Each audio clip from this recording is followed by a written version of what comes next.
রাজ্য জুড়ে সাড়ম্বরে পালিত হচ্ছে দোলযাত্রা। দোলযাত্রা উপলক্ষে হাওড়া ঘুষুরি গ্রাম মন্দিরে পুজো এবং আবির খেলার আয়োজন করা হয়। 15 বছর ধরে হচ্ছে এই পুজো। বৃন্দাবনে যেমন হোলি খেলা হয় তেমন এই মন্দিরে রঙের খেলার আয়োজন করা হয়েছে। মন্দির প্রাঙ্গণে উপস্থিত রয়েছে অসংখ্য ভক্ত।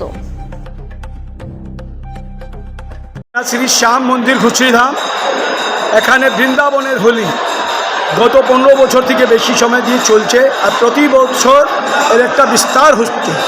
মানুষের আসা যাওয়াটা খুব বিরাটভাবে বাড়ছে। প্রতি বছর সংখ্যাটা দর্শনার্থীদের বাড়ছে।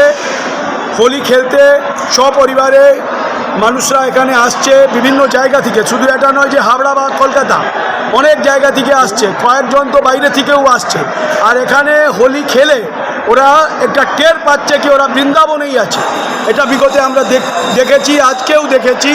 আর বৃন্দাবনের মতনই শ্রী শ্যাম মন্দির ঘুষুরিধাম প্রতি বছর হোলির এই আয়োজন করতে থাকে। আর এটা চেষ্টা করে কি যারা এখানে আসে তারা এটা টের পায়, ওরা একটা বুঝতে পায় কি ওরা বৃন্দাবনেই আছে। সেই ব্যবস্থা মন্দিরের পক্ষ থেকে করা হয়। এখানে যারা আসছে রং খেলছে, বাবার দর্শন করছে, অবির গোলাল দিচ্ছে, সঙ্গে সঙ্গে ওদের স্বাগতে আমরা এখানে মন্দির পক্ষ থেকে ওদের ঠান্ডাই প্রসাদ হিসাবে দিচ্ছি। এটা প্রতি বছর চলছে।